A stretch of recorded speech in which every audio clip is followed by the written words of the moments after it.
Salamat, Brother Kevin, sa pangunguna sa pananambahan. Damako po tayo sa ating pangkahalatang panalangin bilang patuloy na pagdulog sa ating pananambahan sa umagang ito. Nagpupuri kami, Panginoong Diyos, at nagagalak ang aming puso sa loob ng isang linggo ay minarapat mo na kami magkatipon-tipon sa gusaling ito upang aming ipahayag ang aming taus-pusong pasasalamat, pagpupuri, pagluwalhati ng iyong pangalan at pagsamba. Ang aming pong mga presensya sa gusaling ito, O Diyos, ay patunay lamang na ikaw ay patuloy na naggagawad ng pag-iingat, pagpapala sa bawat isang buhay, bata man o matanda, lalaki o babae. Maging sa mga kaluluwa, O Diyos, na tumutunghay at nanonood at sumusubaybay sa amin, sa aming live streaming. Ikaw ay sadyang mabuti, mapagbiyaya, at iginawad mo ang pag-iingat at pagpapala sa kanila. Ikaw ang may akda ng buhay at patuloy mo ito, Panginoon, na sinusustain at ibinibigay sa bawat isa. In fact, ang ilan sa amin dito ay nagdiriwang ng kanilang kaarawan at nagpapasalamat kami sa panibagong taon na kanilang buhay at paglilingkod at ministeryo. Salamat, Panginoon, sapagkat ikaw ang may akda ng buhay at patuloy mong iginagawad sa bawat isa sa amin. Ikaw rin, O Diyos, na nagtatag ng institusyon ng pag-aasawa, na kung saan sa panahon naming ito at sa henerasyon naming ito ay aming nakikita at namamasdang dahan-dahan at pilit na pinapaltan at binabago.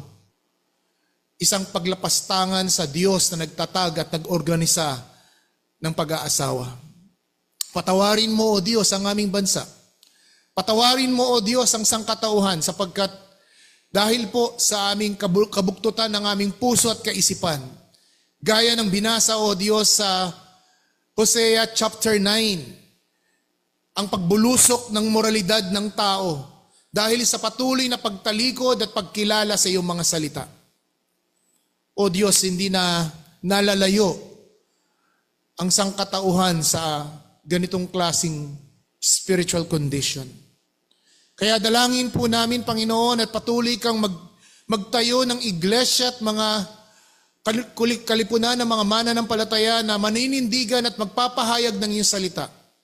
Gaya ng aming huling inawit, binili mo, O Diyos, ng iyong mamahaling dugo at tinipo ng bawat mananampalataya nang tawagin sila sa pagsisisit pananampalataya. Binuklod mo sila, O Diyos, hindi bilang isang social club or social group, but a spiritual community that will testify your goodness of your mercy and your forgiveness. And we are also called forth to herald the precious saving gospel from our Lord Jesus Christ. As we move forward, Lord, sa mga susunod na linggo't buwan, we are anticipating of moving out and moving in to a new permanent building. Samahan mo kami, O Diyos. At dalangin po namin, na bitbit namin sa paglipat ang pasanin na we have a mission, first and foremost, to worship you corporately every Lord's Day. We have mission to serve and love our brethren. We have a mission, Lord, to herald your truth sa mga nasasakupan namin. At sa aming patuloy na pag-aaral ng iyong salita sa mataas na tugatog ng aming pagsamba, maluwalhati ka nawa, O Diyos. Maparangalan ang iyong pangalan. At habang itinataas namin ang iyong salita, naway, O Diyos, ang iyong banal na spirito ay sumaamin. Kausapin ang bawat pusong nanghihina, nanlulupaypay. Panauliin, O Diyos, ang kanilang mga kaluluwa. At ang mga kaluluwa, O Diyos, na patuloy na matigas, rebelde, at patuloy na hindi kumikilala sa iyo. Ikaw nawa, O Diyos, ang maggawad ng espesyal na biyaya at pagtawag. Durugin ang kanilang matigas na puso. Durugin ang kanilang kayabangan. At magpatira pa sa iyong paghahari. Sapagkat kung hindi mangyayari ang mga bagay na iyon, darating ang pagkakataon sa iyong muling pagbarito na ang lahat ng tuhod ay luluhod at ang lahat ng bibig ay magpapahayag. Pwersahan mong ibubuka ang kanilang bibig at ipapahayag na ikaw ang Diyos, ang tagapagligtas. Subalit huli na sa mga taong ito. Huli na sa mga taong patuloy na nagmatigas at patuloy na nagbingi-bingihan sa panawagan ng pagsisisit pananampalataya. Kaya habang ang Ebanghelyo'y patuloy na ipapahayag, habang inyong salita, O Diyos, ay malayang napapakinggan sa apat sulok ng gusaling ito at maabot sa mga tahanang nanonood, ang dalangin naming Panginoong Diyos, ang iyong banal na Espiritu ang magbigay ng makapangyarihang at epektibong pagtawag ng pagsisisi pananampalataya upang sila'y tumugon ng may pagpapakumbaba. Samahan mo kami, O Diyos, sa buong araw na ito ng aming pag-alaala sa araw ng Panginoon. Salamat po sa mga kapatiran. Salamat po sa iglesia. Salamat po sa pagkakataon na we can able to remember through the ordinance of the Lord's Supper, this precious saving act of our Lord Jesus Christ. In Christ's name we pray. Amen. Hindi po lingid sa inyong lahat na tayo po ay nasa ating series ng pag-aaral dito po sa 7 Last Words. And Lord willing, after po matapos ito, we will be going to the other narrative verses about the resurrection of Christ and other details, particularly in book of Matthew, ang pagkapunit ng kurtina, ang pagkabuhay ng mga patay sa libingan, and all those things para makumpleto po natin ang buong picture about the suffering and the resurrection of our Lord Jesus Christ. Again, as a preliminary, yung pong 6 R's ng ating Panginoong Jesucristo sa pagkakabayubay sa krus ng Kalbaryo, the first 3 R's, the 9 to 12, ay nai-utter niya ang 3 salita o 3 huling pananalita, the words of forgiveness, the words of salvation, and thirdly, the words of endearment. And then from those period of 12 to 3 is complete darkness. For those 3 R's, tahimik, ang Panginoong Jesucristo, madilim ang paligid at bago daw po mag-alas-3 on this particular text, in John 19, we see the 4th saying of the Lord Jesus Christ. The words of deep and severe agony. Na kung saan nalasap niya, naranasan niya ang misyon ng kanyang pagparito. Ang kopa na kailangan niyang saluhin, ang kopa na kailangan niyang inumin, ang pagdurusa na dapat ay ipinataw sa iglesia, ipinataw sa bawat mga mananampalataya, sa kanya ipinataw. And then right after that, siya po ay nagsalita ng kanyang personal na kalagayan. The first 3 is about people in the crowd. The 4th commandment or the 4th saying is about his agony directed to his Father. At yung ikalima ay patungkol sa kanyang sarili. Siya'y nauuhaw. Siya'y literal na nauuhaw. No, na ang sabi nga po sa description last Sunday sa ating pag-aaral ay dumikit ang kanyang dila sa kanyang ngalangala sa sobrang dehydration. Dahil huling nakalasap siya ng pagkain at inumin ay Thursday night when he instituted the Lord's Supper. He really need this drink. Kailangan po niyang maibsa ng kanyang uhaw o magkaroon po ng liquid ang kanyang bibig sapagkat ito po ay isang preliminary na kailangan niyang gawin upang isigaw ang ika-6 na pananalita sa krus. Isang pananalita na in the Greek word is a one single word, tetelestai. But when it is translated into English word, it become a 3-letter or 3 words sentence. It is finished. Sabi po ni Charles Spurgeon, this particular sixth saying, it is a conqueror's cry. It is uttered with a loud voice. There is nothing of anguish about it. There is no wailing in it. It is a cry of one who has completed a tremendous labor. Ito daw po ay isang sigaw. Sigaw ng pagtatagumpay. Dalawang bagay lang po ang aking nais ipakita sa ating pag-aaral sa talatang ito, o particularly sa pagpapaliwanag ng pananalita ng Panginoong Kristong tapos na. It is finished. It is done. Tetelestai. We will look in the historical common usage of the word, and secondly, we will look into the theological meaning of the word. At lalapatan po natin ng lessons and application for our time. Una, the historical common usage. Ito pong pananalitang itong tetelestai is a very common word in the time of the first century. The word tetelestai comes from a Greek word which significantly mean na it is finished. Ito po ay isinulat sa Koine Greek, the common language of that time. Dalawa po kasi ang tinatawag na Greek language in their time. The classical Greek, ito po yung mga pananalita ng mga elitista, ng mga people upper level of society. No, may mga lingwahe po sila na hindi masyadong pamilyar sa mga common language.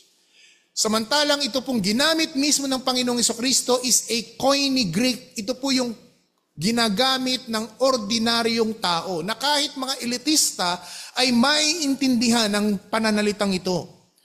It is again a one single Greek word, tetelestai, na kapag translate po, it becomes three words.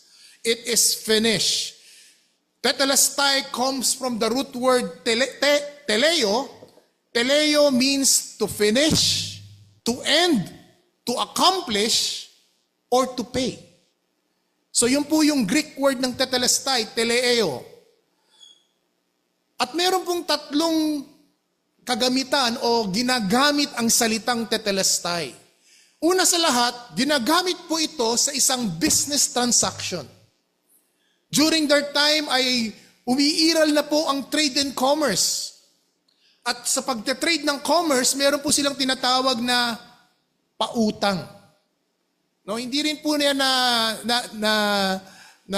nawawala sa ating kapanahunan. No, yung pong pag-uutang, yung pag maglo-loan ka sa bangko.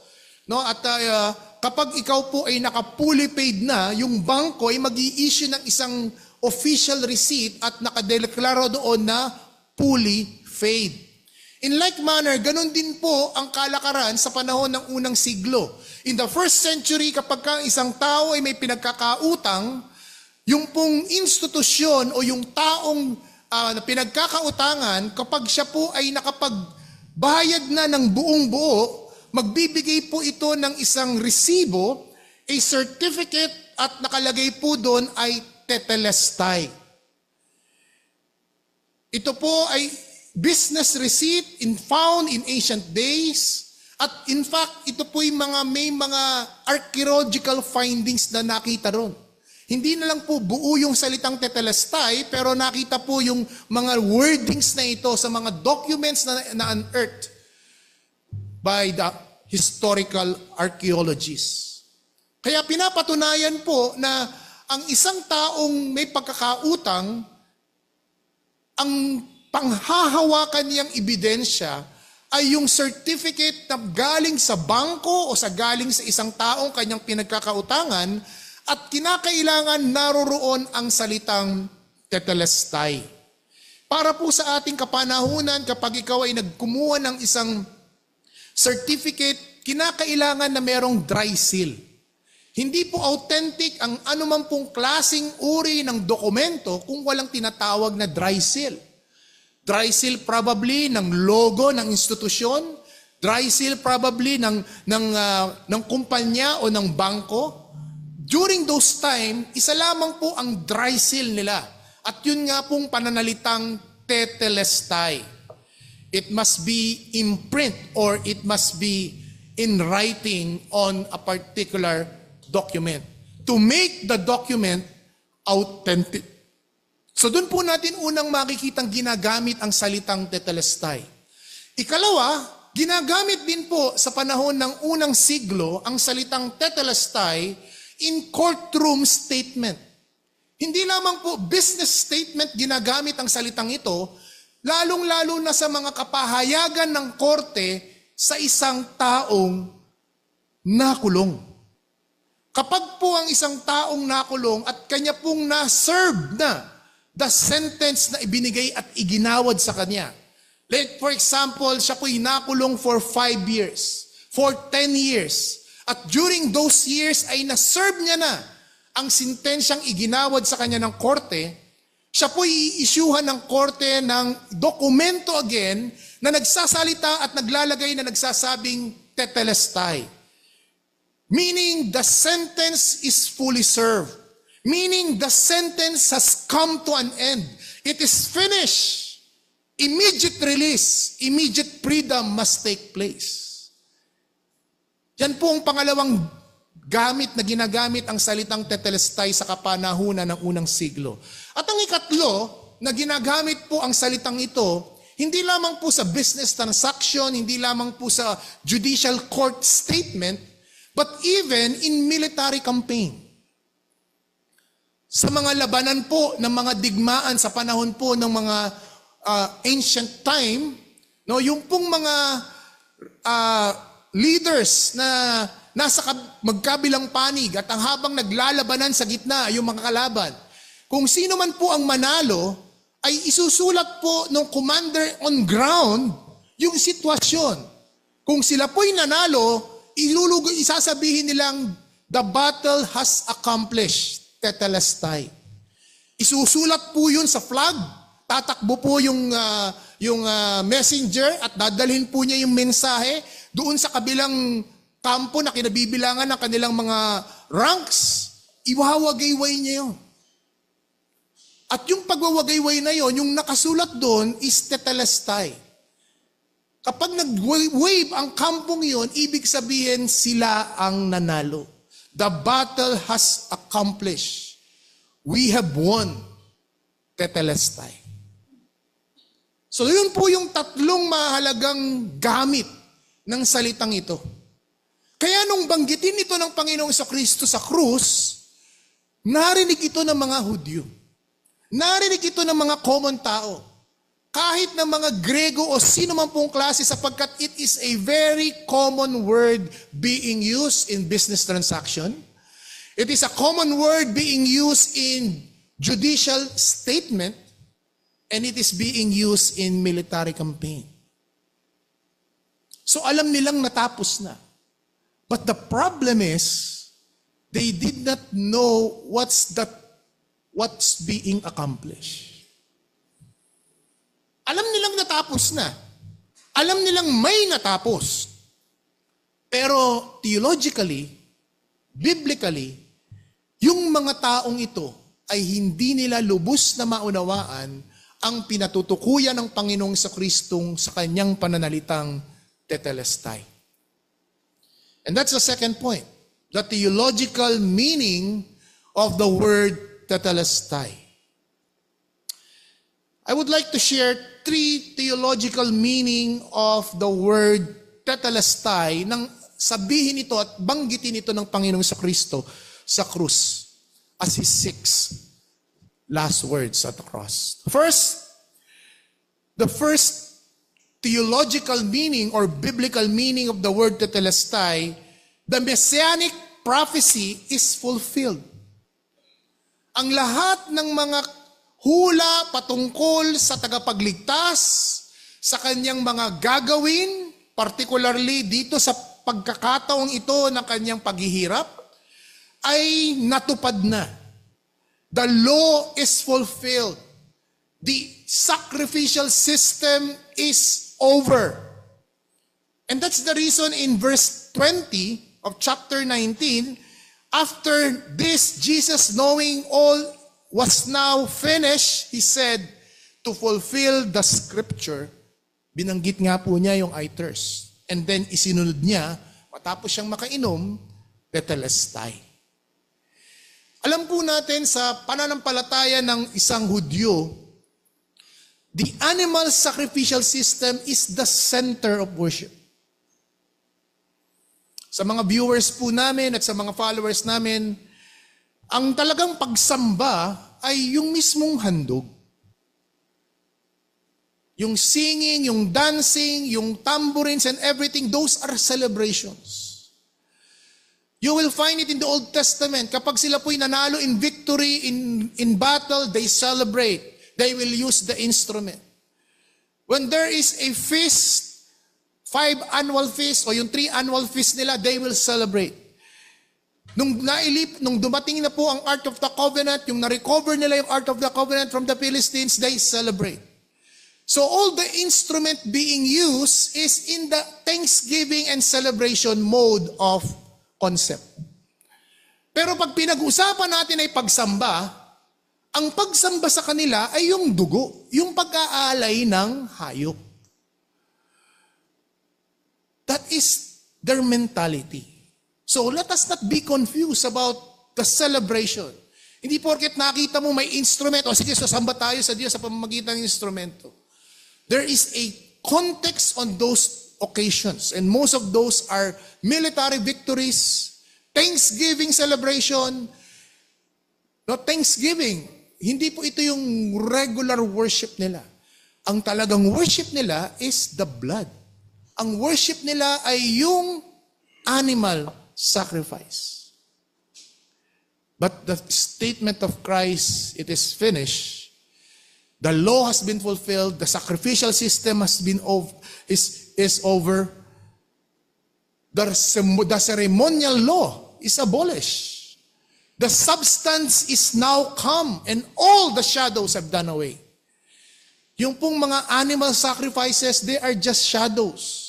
They are just pointing to something. Ito po'y panuro lamang. Kumbaga po sa kumakain ka sa fast food, di po ba? No? May nakita kang picture na gusto mong kainin, yun. Pero hindi yun ang kakainin mo. Hihintayin mong dumating mismo yung replica, yung same na nakita mo sa picture. In like manner, ganun po. Yung mga animal sacrifices, it pictures about the perfect and the ultimate sacrifice. It's no other than the Lord Jesus Christ. So just imagine niyo, yun po ang nangyari. Kaya nga po, pagdating sa bagong tipan, particularly in the book of Acts, kitang-kita natin na after pong magturo at mangaral ng mga alagad, pagdating sa book of Acts sa kasaysayan ng Kristyanismo, wala na po ang nangyaring handugan. No, wala na pong animal sacrifices. All has to do with prayer and word. The fellowship of the saints, preaching, teaching, giving, singing. Yung elements of worship ay makikita nating very simple. Very solemn. Kasi nga po, isa sa mga natupad ay ang pagsamba ng paghahandog ay naganap na. So imagine po ninyo kung hindi po naganap ito. At bahagi ito sa pagsamba nila at pagpapasalamat nila yung paghahandog ng dugo. Sangkaterbang dugo. Sabi ko nga ho sa inyo dito before, di ba? Pag ipunin mo ang mga dugong ito ng hayop, ilagay mo sa bariles at thousands of bariles ito, it will be outweighed by the few bloods of Christ on the cross. Lord willing, by few weeks from now, we will be having our moving out and Thanksgiving sa ating bagong building. Kung hindi po natanggal ang blood na ito, naku, sangkaterba sigurong dugo ang kailangan nating ibuhos sa Kapitan Ako. Turn your Bibles in 1 Kings chapter 8. 1 Kings chapter 8. I'll be reading in sa Tagalog po, no? 1 Kings chapter 8 verse 62 to 63. Pagkatapos ang hari at ang buong Israel ay kasama niya ay naghandog ng alay sa harapan ng Panginoon. Nag-alay si Solomon bilang mga handog pangkapayapaan sa Panginoon ng 22,000 baka, 120,000 tupa. Ganito itinalaga ng hari ang lahat ng mga anak ni Israel sa bahay ng Panginoon. What is chapter 8 of First Kings? It is the dedication of the temple. And look at how many animals were slaughtered on that day. Matindi. 22,000 oxen. 100,000 sheep. What a bloody offering. Pero mo matapos nila mag-cleaning party doon sa temple, dudumhan lang ng dugo. Sa lahat ng aspeto, imagine nyo kung dito yung altar, nagkalat yung dugo sa dami niya. No? Pila-pila yung mga hayop. Gawin natin sa akong yan, wala na, pati yung MacArthur Highway magbabara. Imagine niyo the blood. What a messy blood offering. And that is what? For the peace offering.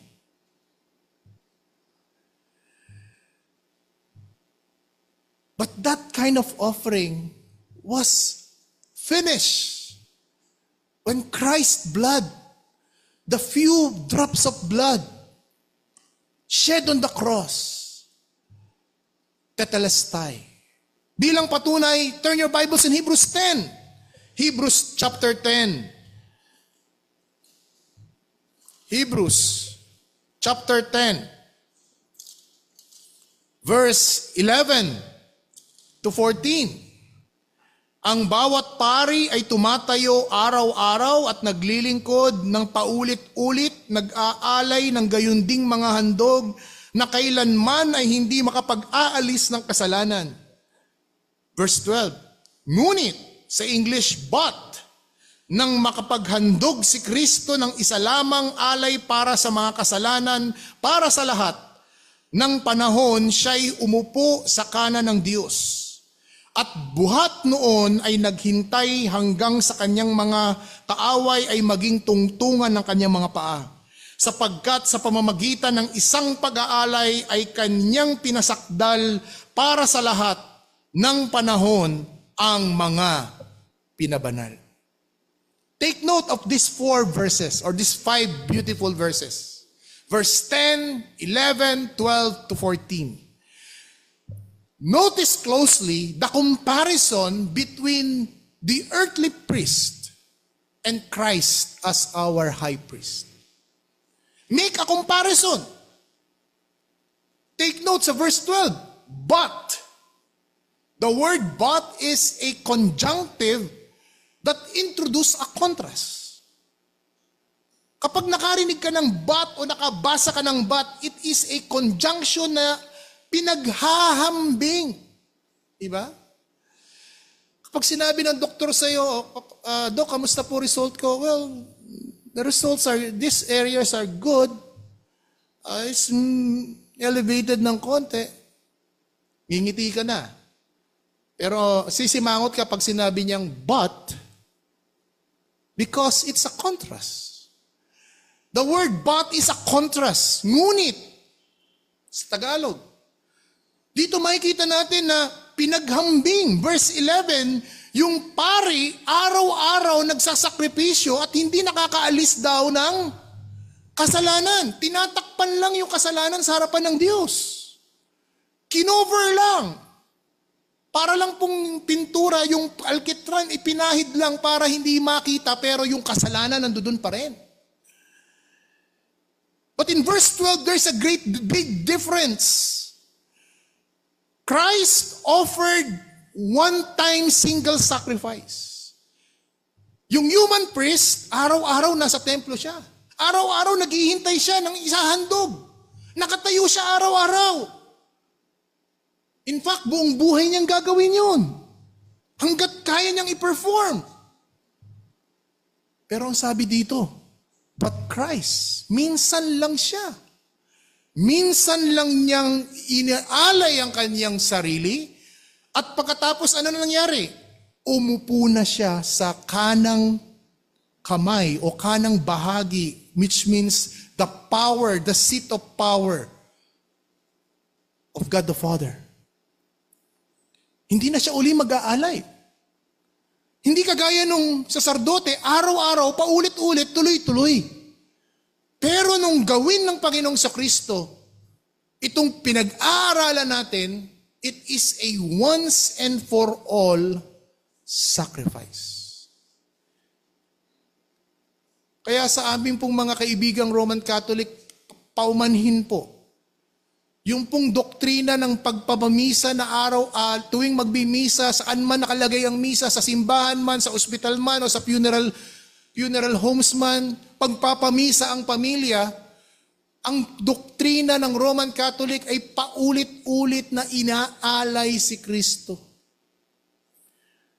Kung paulit-ulit na inaalay si Kristo, walang pagkakaiba ito sa human sacrifices na ginagawa ng mga saserdote at pare sa Old Testament. But Christ had offered one and for all. Sa English ang sabi, it's a single sacrifice for sin. For by a single offering, He has perfected all those being sanctified. Naging matuwid, naging ganap, naging banal yung recipient ng dugo ni Kristo. Pangalawang kahulugan po ng tetelestai, God's justice is satisfied. The word tetelestai, it means atonement is accomplished. The wages for sin are paid. God's wrath is satisfied. Naibsan ang galit at puot ng Diyos at naging sapat ang kamatayan ni Kristo upang ang katangian ng Diyos na siya ay banal at just ay nasatisfy. Tetelestai, the idea of completion, the idea of payment with finality. This means that the debt is fully paid. God's wrath no longer lingers to the person who repented of his sins and turned away from it and look on the merit of Christ's cross. Siya ang recipient ng kamatayan ni Kristo. 1 John chapter 2. Turn your Bibles in 1 John chapter 2, verse 2. Siya ang kabayaran para sa ating mga kasalanan at hindi lamang para sa atin kundi para din sa kasalanan ng buong sanlibutan. 1 John chapter 4 verse 10. 1 John chapter 4 verse 10. Narito ang pag-ibig. Hindi na tayo umibig sa Diyos kung hindi siya ang umibig sa atin at isinugo ang kanyang anak na pantubos sa ating mga kasalanan. Kaibigan, hindi lamang pag-ibig ang nagtulak sa Diyos kung bakit namatay si Kristo sa krus. Kinakailangang masatisfy ang hustisya, ang kabanalan ng Diyos. Dahil mayroong lumabag, may sumuway, mayroong lumabag sa kanyang mga batas. Ikaw yun at ako yun. Lahat tayo. We are all guilty sinners. We are all lawbreakers. That's the Bible declares. And no matter you refuse, no matter you ignore it, hindi ho nangangahulugan na dahil hindi mo pakiramdam at hindi mo feel, hindi nangangahulugang hindi ka ganun. Ang iyong pakiramdam ay walang kinalaman. Hindi ka ililigtas ng iyong pakiramdam. In fact, napakaraming tao ang napapahamak because of their pakiramdam. What they feel, what they think. Their heart is being deceived. Their emotions are being manipulated. because it is not grounded on objective truth.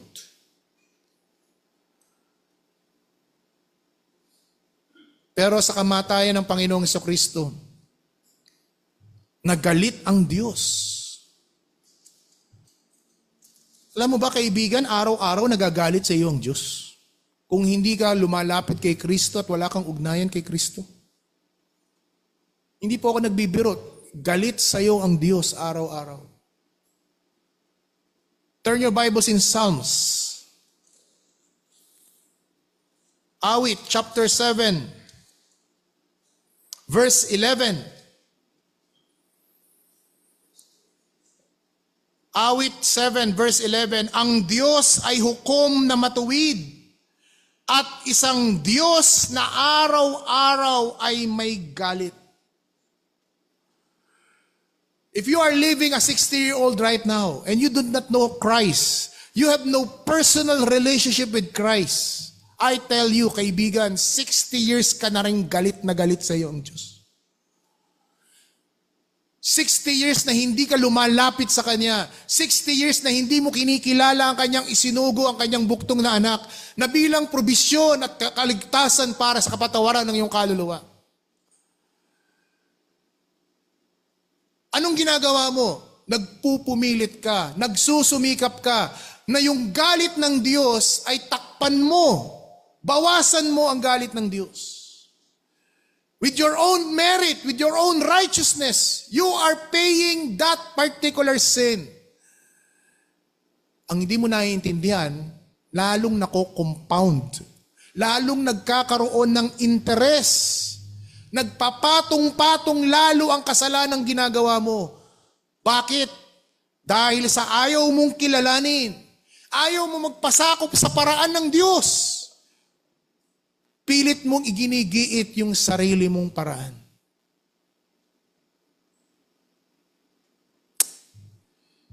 Kaibigan, nagdeklara ang Biblia, nagdeklara ang Diyos ng paraan ng kaligtasan. It's up to you if you're going to do it your own way. Or are you going to do it God's way? Thirdly, ang salitang tatalestay ay the power and penalty of sin, which is death, has no more sting. Wala nang kamandag. Wala nang epekto.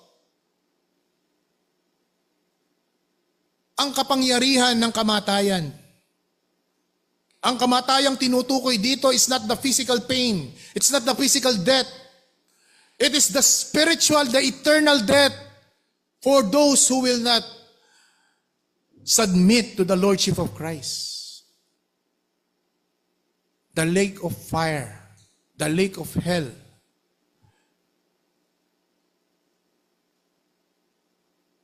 Because on the cross, Satan was a defeated foe. Natalo na si Satanas at ang kanyang mga kampon. In fact, death can no longer hold Christ. Because after 3 days, He resurrected from the grave. Ito yung hula in Genesis 3:15 that the seed of the woman will crush the head of the serpent. Nangyari sa krus, mga kaibigan. Mga kapatid, nangyari sa krus. Yung pangako, yung hula para sa pangakong tagapagligtas na ang binhi ng babae na si ang Panginoong Jesucristo, born of a woman, born of a virgin woman, will crush the head of the serpent. Satan was a defeated foe. Kaya sa mga mananampalataya, the remaining sin in ours, hindi natin kailangan ng deliverance or revival para maging matagumpay tayo doon. No! You have an obligation, you have a duty to mortify remaining sin. Sabi again ni Spurgeon, and I quote, "The atonement is finished. The price is paid. The bloody ransom acknowledged. The sacrifice is accepted. It is finished. Let that ring into your ears. There is nothing now that can hinder us to be saved. If God had not willed this, now in Christ Jesus, there will be no sinner will be saved. Kung hindi daw po nangyarit naganap ang bagay na ito sa krus, walang sino mang isang makasalanan ang maaaring maligtas at mapatawad. Bilang aplikasyon, mga kapatid, sa mga katotohanan itong ating napakinggan at natutunan, nais ko mag-iwan ng dalawang maliwanag na lesson and application. First, appreciate Christ's substitutionary death. Kapatid, mga kapwa ko mananampalataya, mga nanonood, how do you often appreciate Christ's sacrifice on the cross? He died for our sake. He lived a life we could not live. And He died a death that we could not die. He took our duties and performed it perfectly and completely. He took our penalty and paid it by His own suffering. It is done. It is completely finished. At saan nating, anong okasyon sa pagtitipon ng iglesia na ma-appreciate natin ang kamatayan ni Kristo? Yung itinakda nating pag-alaala sa banal na hapunan. Yun. Yun yung pagkakataon na dapat nating mas more nating nilalasap at ina-appreciate. Make it a personal. Make that moment your personal expression. If you want to be emotional, that is the very moment.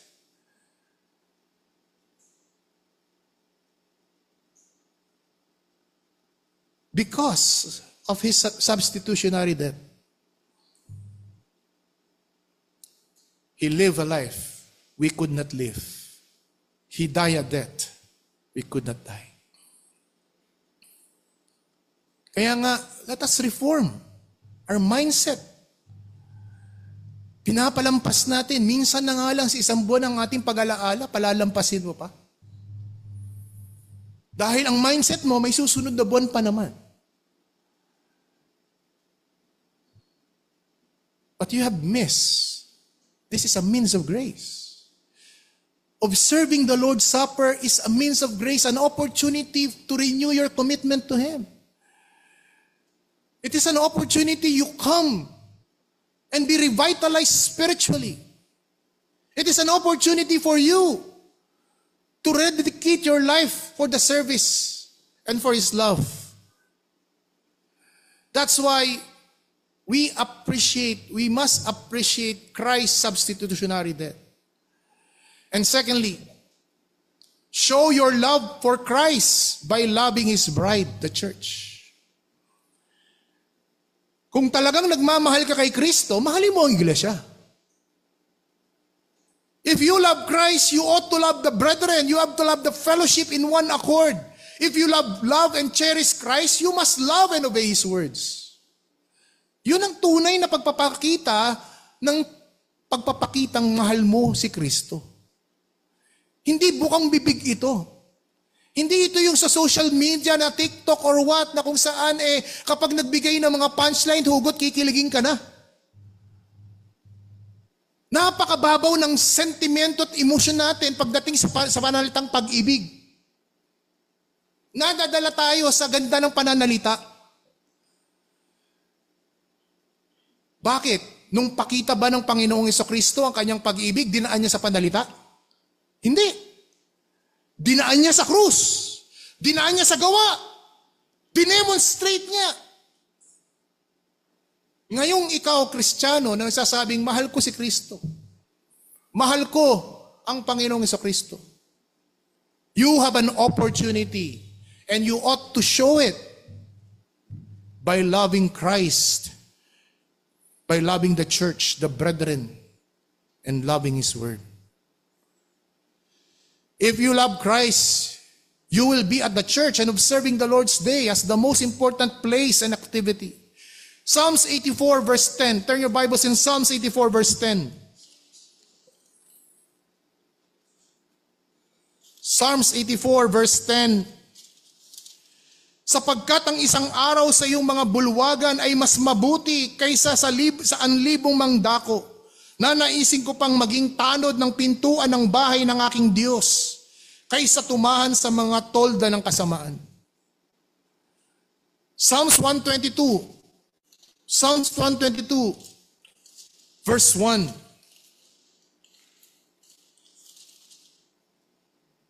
Ako'y natutuwa ng kanilang sabihin sa akin, tayo na sa bahay ng Panginoon. Ganito ba ang ora natin kapag dumarating ang araw ng Panginoon? Kapag dumarating ang Lord's Day, ang Sunday? O napipilitan tayo? Wala na yung excitement. Wala na yung joy. Wala na yung zealousness. Kaibigan, kapatid, kung ganyan ang attitude mo, you have to re-examine. You have to reevaluate. You have to go back to the cross and think deeply. Linger your mind on what Christ has done on the cross for you.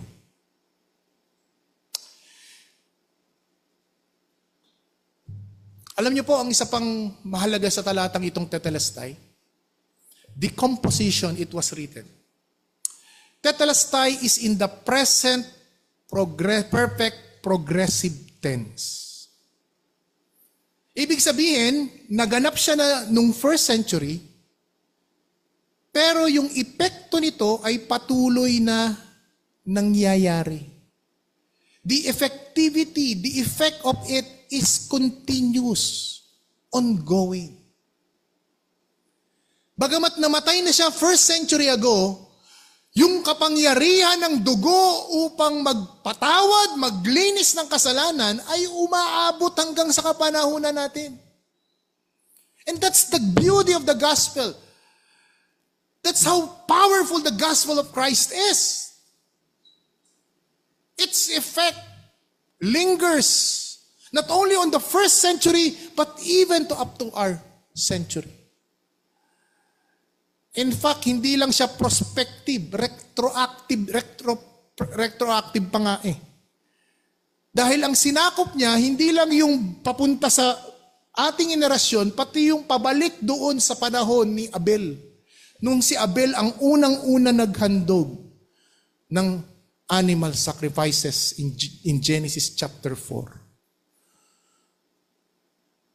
Last February 26, 2024, 2 months ago, almost 2 months ago, nag-declare ang New York Medical School of Albert Einstein Medical School. They announces that from February 2026 or February 26 onward, their medical student will be free of tuition. I-Google niyo. It was announced globally, worldwide. Because there is $1 billion donation from Ruth Gutzman. Siya yung chairman of the Board of Transis. At kanyang ibinigay yung kanyang pera. Dahil ginawa ito ng asawa niya eh. Yung asawa niya no 2008, $26 billion ang dinonate. At napondohan yung mga estudyante na mag-aaral ng medical school. And they are announcing, this $1 billion is a perpetual free, tuition free for all ages. Dahil daw yung interest daw nito sa bangko, sapat na para talagang masustain pa ang tuition fee ng mga medical student. And tuwang-tuwa, iyakan yung mga estudyante. Yung mga nagbayad that semester, marerefund pa nila. Pero medical degree course lang yun. Not all courses.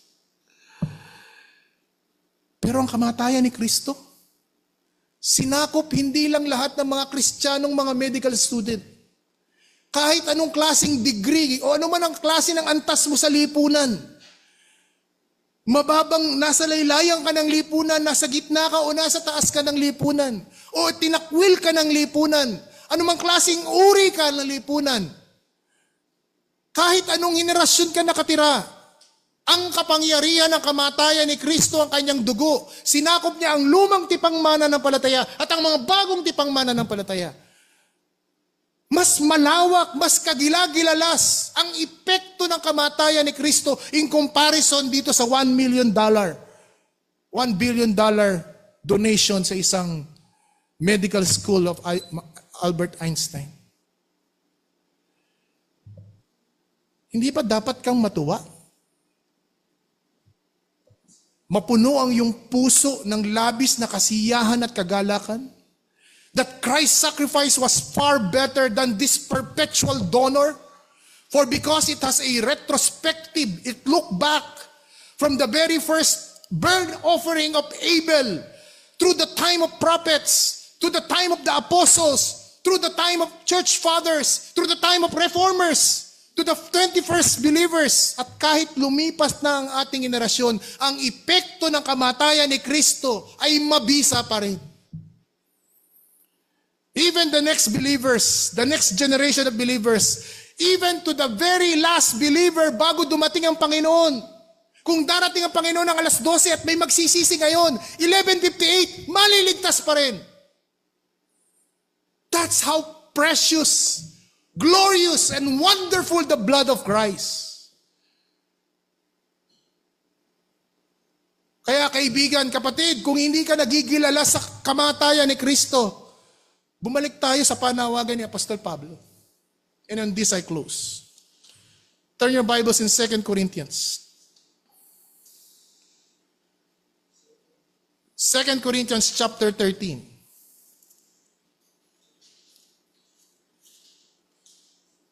Verse 5. Siyasatin ninyo ang inyong mga sarili kung kayo ay nasa pananampalataya. Subukin ninyo ang inyong sarili. Hindi ba ninyo nalalaman na si Kristo ay nasa inyo? Malibang kayo'y mabigo sa pagsubok. Make a self-evaluation, a self-examination of your relationship in the Lord Jesus Christ. Meron nga ba? Or are you a hypocrite? You pretend what you are not. Even if that is the case, I tell you, may kapatawaran yan sa paanan sa krus ni Kristo. Lumapit ka kung ikay nagpapanggap. Lumapit ka sa harapan ng Panginoong Kristo.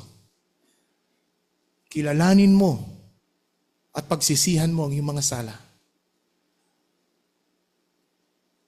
Kilalanin mo ang kamatayan niya bilang kabayaran ng iyong mga sala upang mabihisan ka ng kanyang katwiran. Tayo manalangin. Aming dakilang Diyos, magligtas ka sa aming kalagitnaan. Panauliin mo at sariwain mo, O Diyos, ang mga kaluluwang nanlulupaypay sa kadalisayan ng Ebanghelyong na ipangaral sa umagang ito, sa pangalan ng Kristo Jesus. Amen.